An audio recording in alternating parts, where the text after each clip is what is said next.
નમસ્કાર, આપ જોઈ રહ્યા છો સ્પાર્ક ટુડે ન્યૂઝ. વડોદરા મહાનગરપાલિકા દ્વારા જૂની જર્જરિત ઇમારતોને નોટિસ ફટકારવામાં આવી હતી, જેવામાં નવાપુરા વિસ્તારમાં કેવડાબાગ પાસે આવેલ જે ઇમારત છે તેને પણ નોટિસ ફટકારવામાં આવી હતી. જે જર્જરિત હોય, જૂની સરદાર માર્કેટ જે જર્જરિત હોય તેને નોટિસ ફટકારવામાં આવી હતી અને આ ઇમારતને ખાલી કરવામાં આવે તેવી નોટિસ ફટકારાઈ હતી વડોદરા મહાનગરપાલિકા દ્વારા. હજુ થોડા વર્ષ પહેલા જ આ જગ્યા પર વડોદરા મહાનગરપાલિકા દ્વારા ખર્ચો કરીને જન્મ મરણ માટેની ઓફિસ ખોલવામાં આવી. જો આ ઇમારત જર્જરિત હતી તો અહીંયા રૂપિયા ખર્ચીને જન્મ મરણની ઓફિસ શા માટે બનાવવામાં આવી હતી, તે એક સવાલ ઊભો થાય છે. આ જ જગ્યા પર છેલ્લા કેટલાય વર્ષોથી દુકાનો આવેલી છે, જ્યાં વેપારીઓ તેમનો વેપાર વ્યવસાય કરી રહ્યા છે, જેમના વેપારમાં રોજગારી અને ઘર સંસાર ચાલતું હોય છે. વેપારીઓ આજે આ મામલે પૂર્વ વિપક્ષી નેતા ચંદ્રકાંત શ્રીવાસ્તવને સાથે લઈ વડોદરા મહાનગરપાલિકાના મ્યુનિસિપલ કમિશનર દિલીપ રાણાને રજૂઆત કરવા માટે પહોંચ્યા હતા. તેઓની રજૂઆત છે કે હાલ ઇમારત એટલી પણ જર્જરિત નથી કે તેઓને ખાલી કરવી પડે અને તેઓની માંગ છે કે જો ઇમારતને રિપેરિંગ કરવામાં આવે એમ હોય તો તેને રિપેર કરવામાં આવે અને જો તેનું રિપેરિંગ કામ ન થઈ શકે તેમ હોય તો તમામ વેપારીઓને વૈકલ્પિક વ્યવસ્થા કરી આપવામાં આવે. આ રજૂઆત તેઓએ મ્યુનિસિપલ કમિશનરને કરી, જેનો તેઓને પોઝિટિવ જવાબ મળ્યો છે, જેમાં કમિશનર તરફથી તેઓને વૈકલ્પિક વ્યવસ્થા કરી આપવામાં આવશે તેવું આશ્વાસન આપવામાં આવ્યું છે. હું પહેલી વાત તો કોઈને વેપારી સમજતો નથી. આ બધા પરિવારના જ લોકો છે. વડોદરા શહેરમાં જેટલા બી લોકો રહેતા હોય એ બધા મારા પરિવાર જ છે.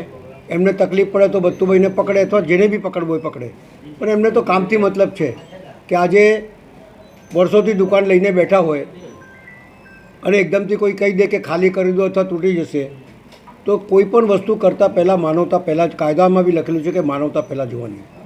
ઘર પરિવાર લઈને બેઠા હોય તો એકદમથી તમે તોડવાની વાત કરતા એની જગ્યા પર વૈકલ્પિક વ્યવસ્થા આપીને એમને બીજું કંઈ તમારું પ્લાનિંગ હોય બનાવો. જર્જરિત હોય, સર સયાજીરાવ ગાયકવાડે આ તો 20-25 વર્ષ થયા છે અને બને, વધારે તો સમય થયો નથી. 25 વર્ષ થયા છે તો 30 વર્ષ થયા છે. સર સયાજીરાવ ગાયકવાડે બનાવેલી બિલ્ડિંગો 150 વર્ષ થયા. આ ન્યાય મંદિર લઈ લો, નવનાથ મંદિર લઈ લો, તમે એક એક કોલેજો જોઈ લો, બધી જ વસ્તુ. તો એ કેમ નથી તૂટતી ભાઈ? કેમ એમના બનાવેલા જ મકાનો તૂટી જાય છે? એવા કેવા મકાનો બનાવો છો કે માધવનગર જેવો 11 વર્ષમાં 11 માણસ મરી જાય તૂટી જાય?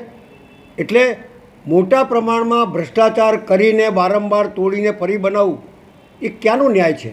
એક વખત કોઈ બિલ્ડિંગ કોઈ મકાન બનાવે ને તો 3 પેઢી ચાલે એવી રીતે મકાન બનાવે છે. સર સયાજીરાવ ગાયકવાડે બનાવેલી તમામ બિલ્ડિંગો 3 પેઢી નહીં 5-5 પેઢી થવાય છે. તો સવાલ એટલો જ છે કે વૈકલ્પિક વ્યવસ્થા આપો, એમને રોજીરોટી ચાલે અને તમે તમારું બનાવવું હોય તો બનાવો. એને કોઈ ના કહેવા માટે ના નથી કહેતા, પણ એમની રોજીરોટી ચાલે એ પ્રમાણેની વ્યવસ્થા કરવા માટે હું કમિશનરશ્રીને મળવા ગયેલો. એમનો પોઝિટિવ રિસ્પોન્સ મળ્યો છે અને પોઝિટિવ એમને કીધું છે હું જોઈ લઈશ એટલે તરત એમને વૈકલ્પિક વ્યવસ્થા મળશે તેવી મને આશા છે. અને ઇવન તો મેયરને બી વાત કરીશું, ચેરમેનને બી વાત કરીશું ને આ તમારા ડેપ્યુટી મેયરને બી વાત કરીશું. રોજીરોટીના સવાલ માટે જેને બી વાત કરવાની હશે ને જેના પાસેથી પોઝિટિવ રિઝલ્ટ લેવાનું હશે અમે લઈશું, પણ એમની રોજીરોટી નહીં જાય એ પ્રમાણેની વ્યવસ્થા ગોઠવીશું. કમિશનર સાહેબને મળવા માટે રજૂઆત માટે અને અમારે વૈકલ્પિક વ્યવસ્થા માટેની એમને રજૂઆત કરી અને એમને ધારદાર રજૂઆત કરી અમારા માટે. અને કમિશનરશ્રીએ એમને આશ્વાસન આપ્યું છે કે તમારું પૂરતું ધ્યાન આપવામાં આવશે અને તમારે રજૂઆતને ધ્યાનમાં લઈને વૈકલ્પિક વ્યવસ્થા કરીશું એવી એમને વાત કરી. શું માંગ છે અત્યાર સુધીની લઈને અને શું હાલાકી અત્યારે ભોગવવામાં આવી રહી છે? હાલાકી એટલે 30-40 વર્ષથી અમારી દુકાનો છે, તો જો શોર્ટ નોટિસમાં કોઈને ખાલી કરવાનું, એક સામાન્ય માણસનું ઘર ખાલી કરવાનું તો બી તકલીફ પડે. તો આટલો માલ સામાન અને બધું, અને અમારી બધાની ત્યાં રોજીરોટી છે. આટલા વર્ષોથી અમારા ઘરો નભે છે કેટલાય લોકોના. તો અને અમારી લગભગ બધાની ઉંમર મોર દેન 50-40 યર્સથી વધારે છે. તો આ ઉંમરમાં અમે ક્યાં ખસેડીએ અને ક્યાં જઈએ? એટલે એ કોર્પોરેશને વિચારવું રહ્યું.